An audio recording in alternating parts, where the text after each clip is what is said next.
One of the hottest issues, I think, in this election cycle coming up in November is going to be the potential for voter fraud and election fraud. Yeah.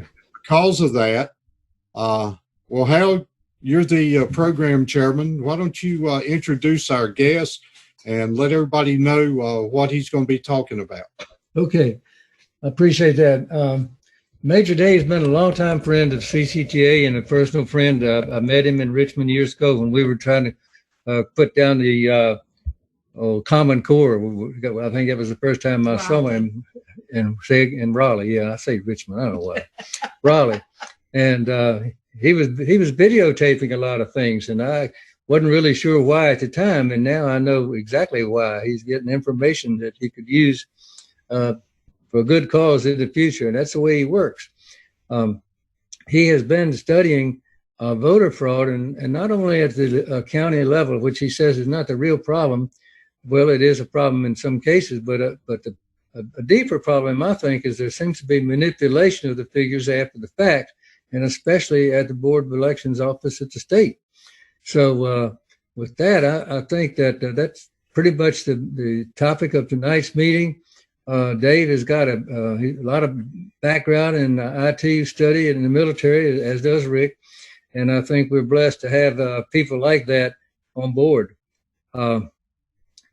I've known that he's had this information for quite a while. He's presented something about it earlier to us at one of our meetings, and now he's got it organized in such a way that is very, very convincing. And with that, Major Dave, I think, unless you want to add something to that, I think that pretty well gives you the introduction that we need to who you are.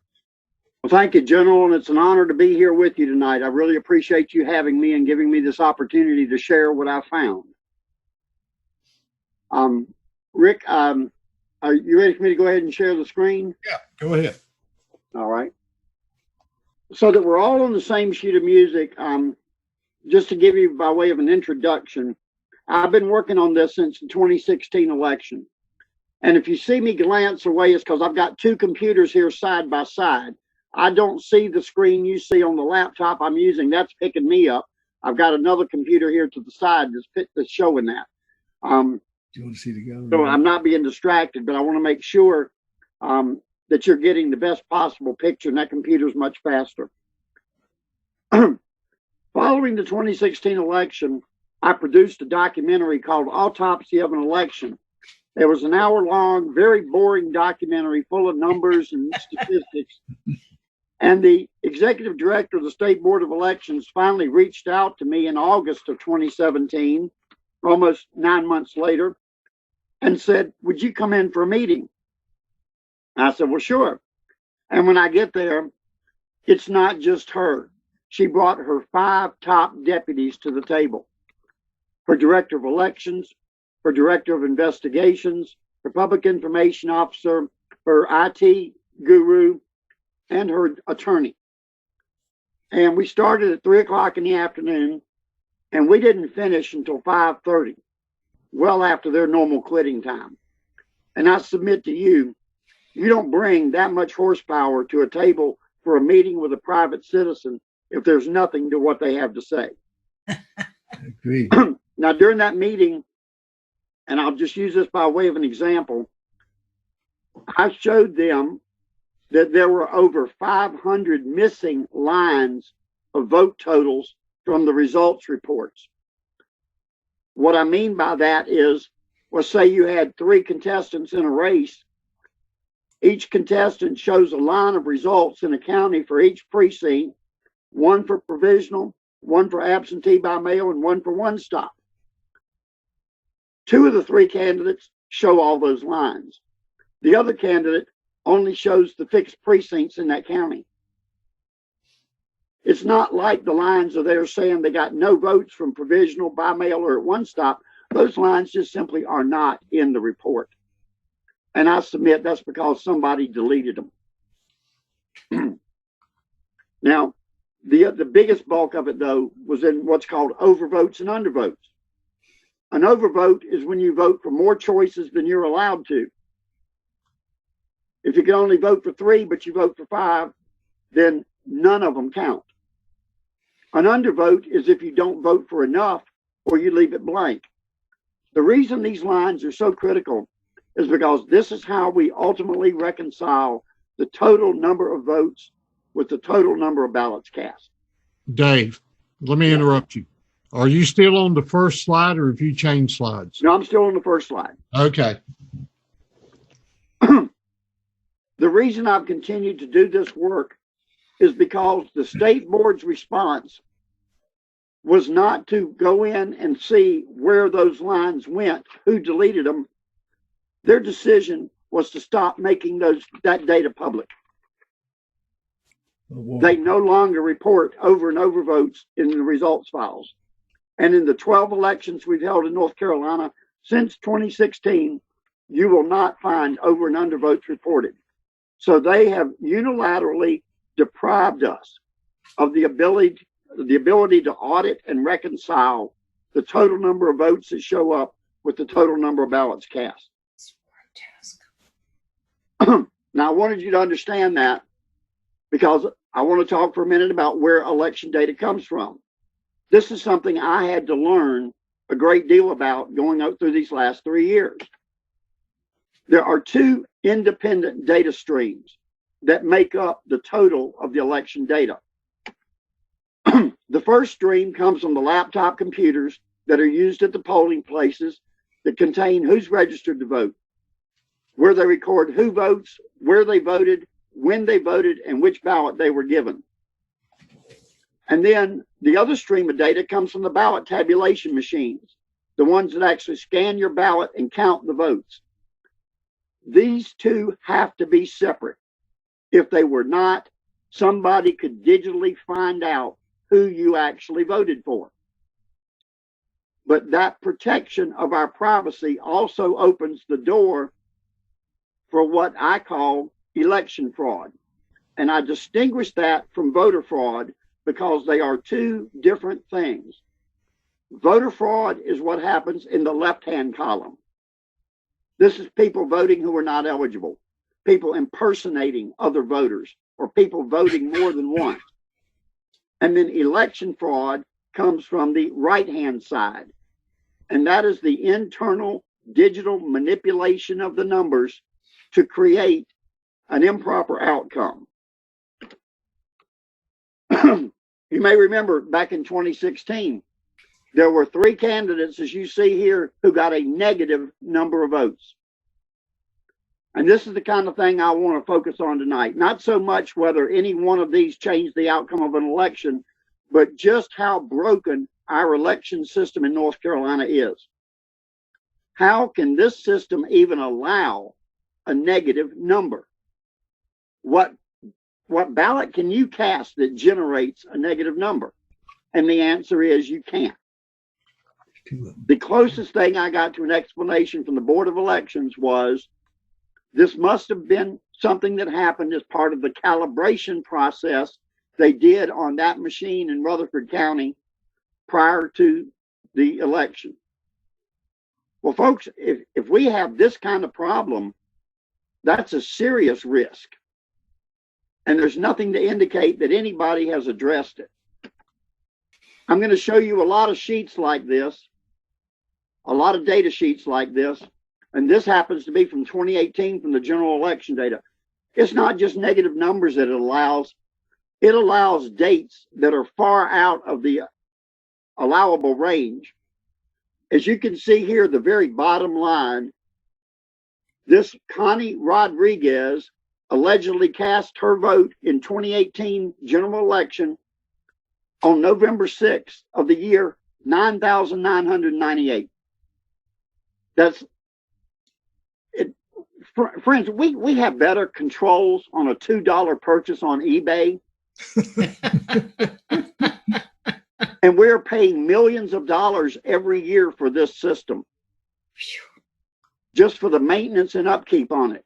Not purchasing the equipment, but just the annual upkeep, the software and firmware maintenance and updating. That's real good. This is a simple fix with the proper software coding that would flag whoever's doing this data entry that, hey, your data is out of the acceptable range. because there's always a specified period for each election during which votes can be cast. The next slide goes the other way. It shows us Elliot Honeycutt, the top red line there, voting November 6, 1994. Now that's taking early voting to a whole new level. I'm sure Nancy Pelosi would be all in favor of it, though. Data can be moved around so easily, and if you aren't paying close attention, you will never catch it. This is a summary from 2016 where I broke the results file down by voting method, and it says that nobody in Wake County voted curbside either during early voting or in person on election day. And I know that's not true because I personally witnessed people voting curbside then in Wake County. This is how numbers get moved around. The problem is to track down who it is moving these numbers because they just don't make sense. So one of the things I track, and I screenshot this a lot, this is looking at the Board of Elections website showing all the files that are available for a given election. And you can see on the tagline there, this is for the November 2016 general election. The provisional ballot file was updated on February 1st of 2019. 2.5 years later at 3:58 in the afternoon, somebody went in and modified that file. Why would they do that? You see, most of the other dates on there are February 13th, 2017. Right. Just 90 days after the 2016 election. The Board of Elections says, well, that's because they moved all of their archived files to a web server in the cloud. Well, I asked them during that meeting, I said, well, then explain to me why the February version of the provisional ballot file now has 1,723 net more records in it than the December version that you had published back when the results were certified. They said, what do you mean? I said, that's exactly what I'm telling you. There are records that were in the December file that are no longer in the February file. There are records in the February file that were not in the December file. Oh, my Lord. One of them happened to be for somebody I know, somebody many of you know, or you at least know her husband, Jay Delancey, with the Voter Integrity Project. Good Lord. His wife, Casey's name showed up as having requested an absentee by mail ballot. I called him up. I said, Jay, did you request an absentee by mail ballot? And they said, no. They were actually in the car at the time. She was with him. They went down to Raleigh, to Wake County Board of Elections, and demanded that they produce that absentee ballot request. Wake County says, we can't do it. They said, well, why? They said, it doesn't exist. It's completely fabricated entry in the record. And it just somehow, after December 2016, between then and February, just shows up in the record. But it gets even better than this. Before I move to this slide, though, look just below that. You see there's a results underscore PCT file and a results underscore sort file, SORT. That second file, the sort file, is where they're supposed to take all of the votes originally awarded on the basis of ballot type, like provisional, absentee, or one stop, and put them back in the precinct where that voter was registered. And this is critical, especially when you're looking at races like city council, school district, things like that, where you have to be able to verify that these people actually voted the right ballot in the right district. The Board of Elections has not posted that second results file again in any election since 2016. This legislature changed their window from 60 days to 30 days following the election that the Board of Elections is required to publish this second file, and they have failed to do it in every election since 2016. Now, I don't know why they're not doing their job. But again, if you follow along and look closely, these things start to pop out. Now, this is for the 2018 general election, same list of files for that election. And sure enough, you see the results PCT, but you will not see the results underscore SORT. Why? Because the Board of Elections never bothered to produce it as required by law. It's not in there.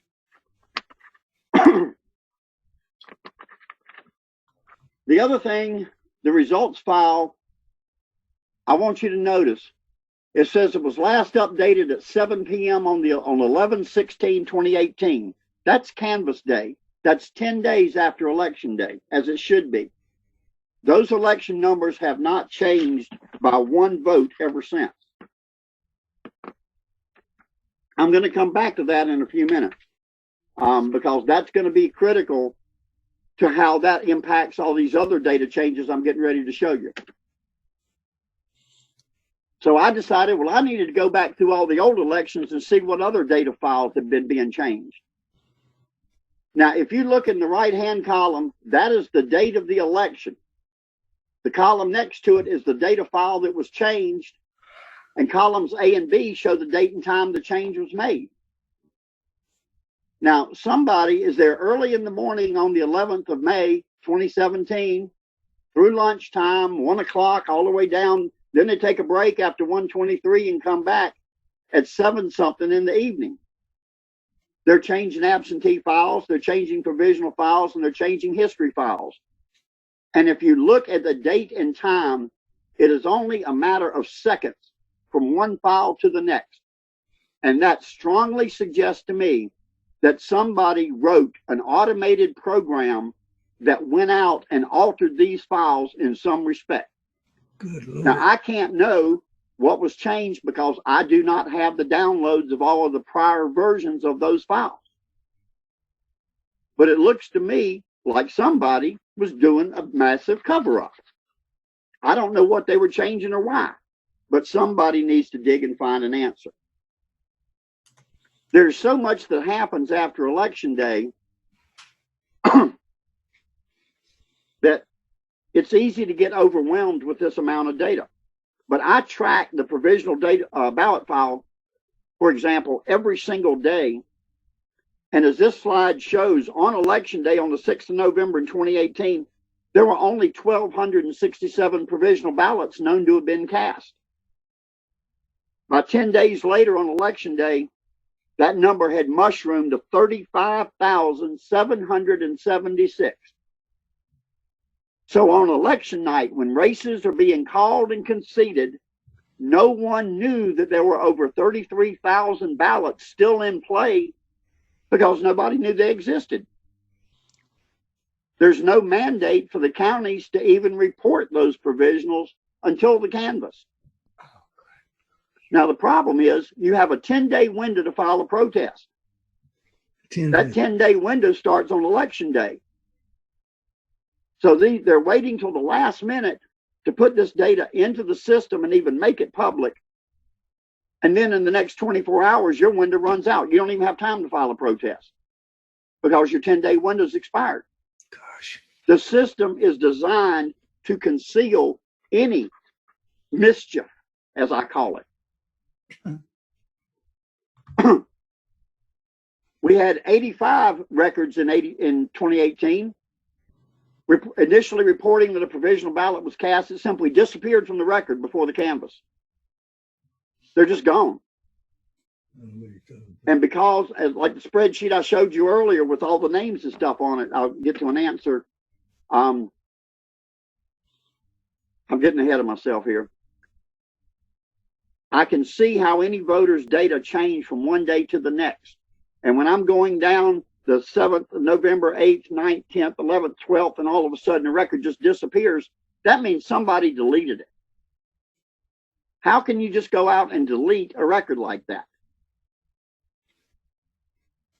Another aspect of provisionals that causes me a great deal of heartburn is that to this day, as of today, if you go look at the provisional ballot data file for the 2018 general election, there are 3,320 provisional ballots still shown as pending. No final status, not approved, partial, or not counted. They still show as pending. And this is a breakdown by county of where those ballots came from. I wish Larry Pittman was on here because I think he'd want to know about Cabarrus County. Yeah. Now, see, here's an example, like I said, of the spreadsheet. This is the person's record, how it looked. The date of the file is in the left-hand column. So this Justin Stephen Walker, on the 9th of November, his voter ID and his precinct of registration in yellow there were blank. Then they show up with values the next day. But the precinct where he voted in column J and the precinct, his voter tabulation district where it was counted, changes on the 11th of November. You go on down and it says it was only partially counted because he voted in the incorrect precinct. But if you look back in columns I, J, and K, it says he was registered in 112, voted in 112, it was counted in 112. So why was it only partially approved?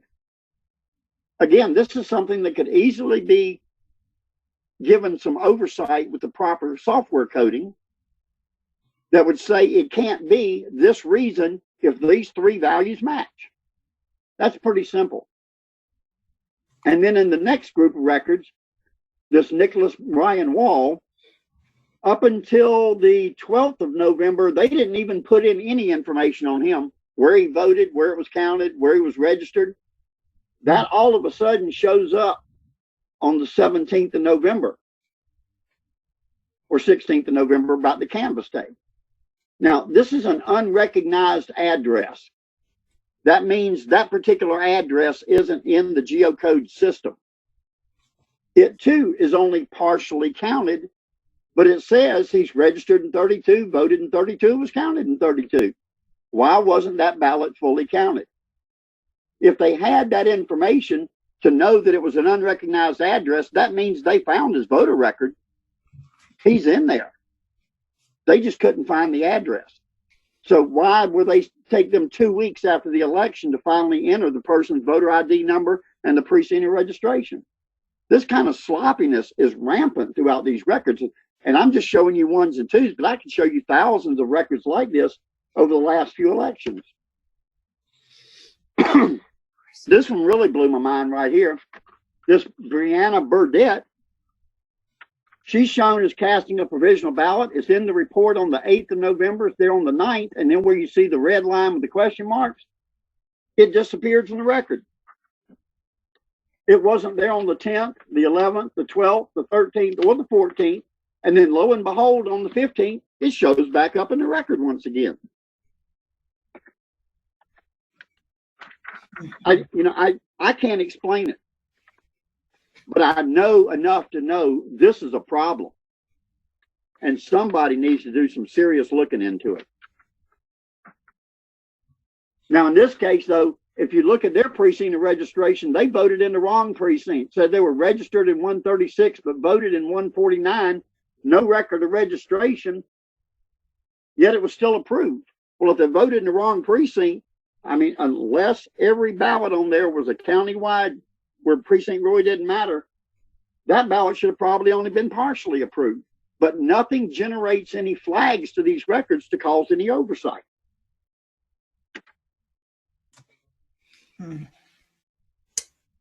Here's the case now.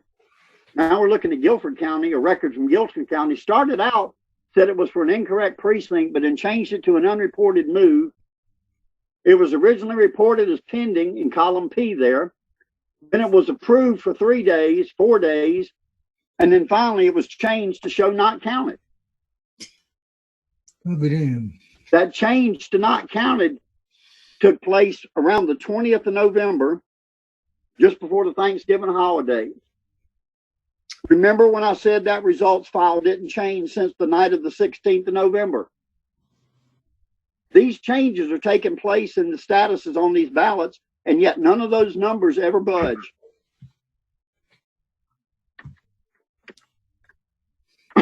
Here's another example, one from Wilson County, one from Watauga County. Went from approved, pending to approved to not counted in the top group of records. And that not counted, it went from approved to not counted between November 30th and December 1st.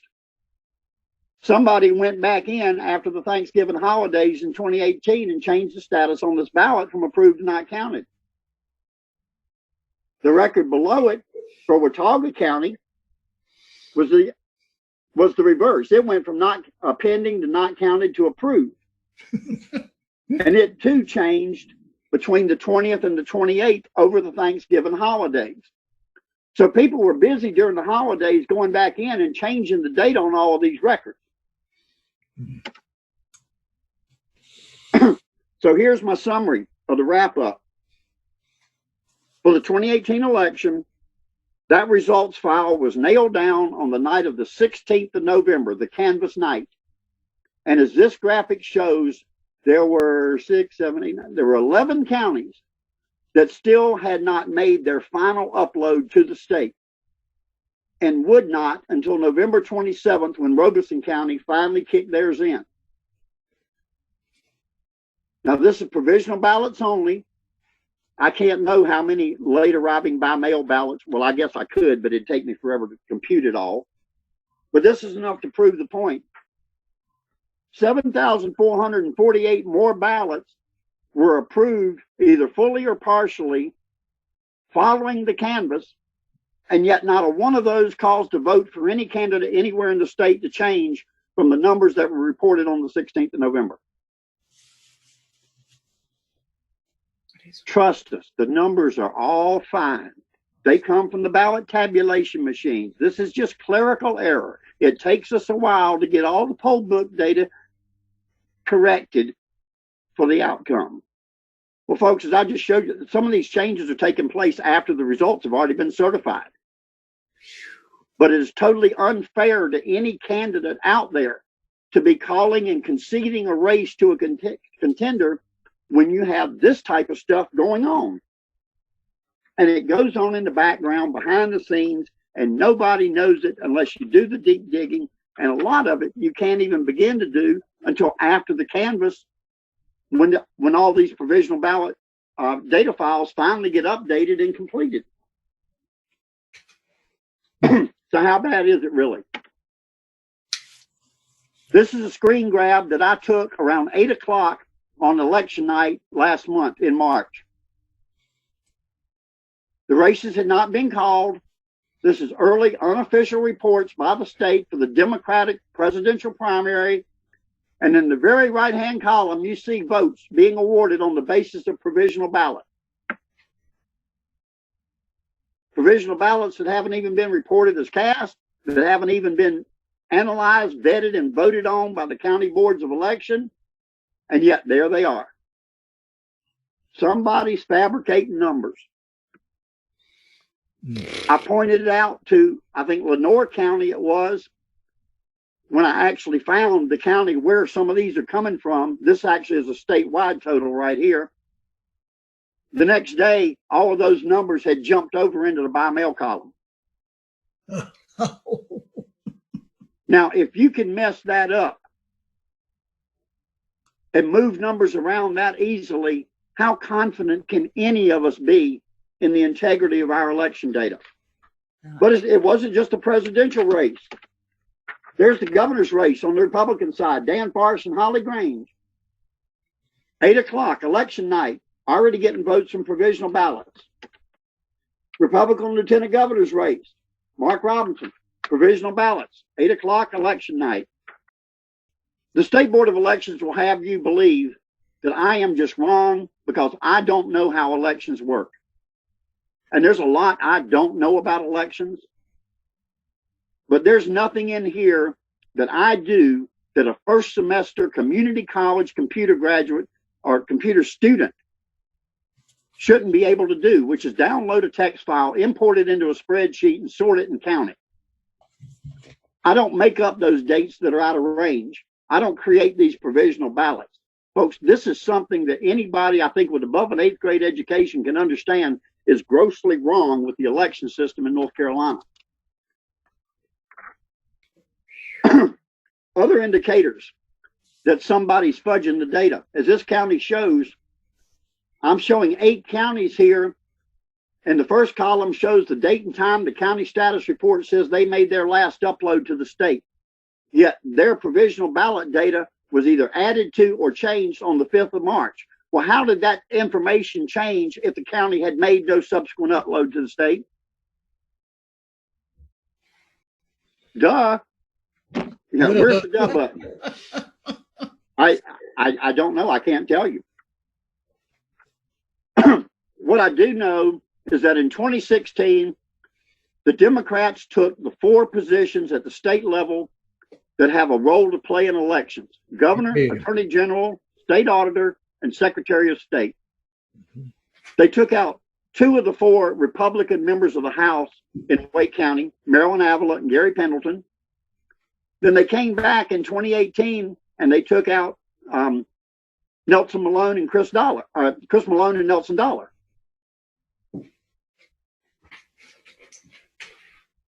I can't believe that all this is just happening in a vacuum, that it's just coincidence. Because when I see all this data changing, when I look at it from the 30,000-foot view of how all this can connect to each other, I bring you to a screen like this. Because in 2018, they not only took out Chris Malone and Nelson Dollar in Wake County, they took out the remaining 3 Republican House members from Mecklenburg County. There were 12 House district races on the ballot in 2018. 3 of them held by Republicans. And if you look at these numbers, this shows how many votes each candidate got from absentee by mail ballots. Just by mail, not one stop, not provisional or on election day, just by mail. How is it that the Democrats in those 3 districts, 103, 104, and 105, managed to get as many votes by mail as the Republican and Democrat combined in the other 9 districts? Now, granted, the Republicans have more too, but I suggest to you that if you're engaging in ballot harvesting or number manipulation, it makes sense to elevate both sides as long as your choice still wins. And what does this do? It makes it look like it was just an extraordinary get out the vote effort. And you know what? It could have been. But it could have also easily been ballot harvesting, given what we know has been taking place in those counties along our border with South Carolina over the last decade. You know, in fact, Bill Brawley had a 380 vote lead over Rachel Hunt until the by mail votes were counted. And then he loses by 68 votes. They were all hot and heavy to go investigate Mark Harris and McCrae Dallas. And yet nobody at the State Board of Elections even looks at data in this way to see if there's any indication that it's happening anywhere else. I think it's a travesty. So how well are we doing? Have we made any improvements? Well, not really. As these 2 show, there are 2 different numbers being reported by the State Board of Elections on how many people actually voted in March. The block on the left-hand side shows what they were reporting from the official results file. If you go out and click on election results and you pull up the race, it shows the candidates and all, it tells you how many people voted. Trouble is when you go to the data files and download it and download the voter history file, on the 21st of March, the history file was 371,086 voters short of accounting for all those votes and ballots. By the 24th, they had improved it somewhat to 182,194. And as we sit here tonight, the voter history file is still short that 182,000 voters from accounting for where all those votes came from. I don't hate the State Board of Elections. I don't have any animosity between anybody down there, but somebody's not earning their pay. I could go on for hours, and for every example I've given you, I've got thousands of other examples. I've got stacks and stacks. I've probably gone through not reams of paper. I have gone through cases of paper. You know, I go out and look up the voter histories on a lot of these people that voted provisional. Some of those provisionals that disappeared from the record show up.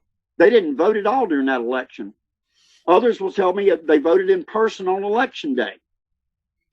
You know, well, if they voted in person on election day, I'm trying to understand the sequence of events that would have that person walk into the polls, complete a provisional ballot, put it in an envelope and seal it, and somehow get another ballot that goes over and gets fed into a tabulation machine. I can't tell you what's wrong, but it doesn't take a rocket scientist to know that it is wrong. Something ain't jiving.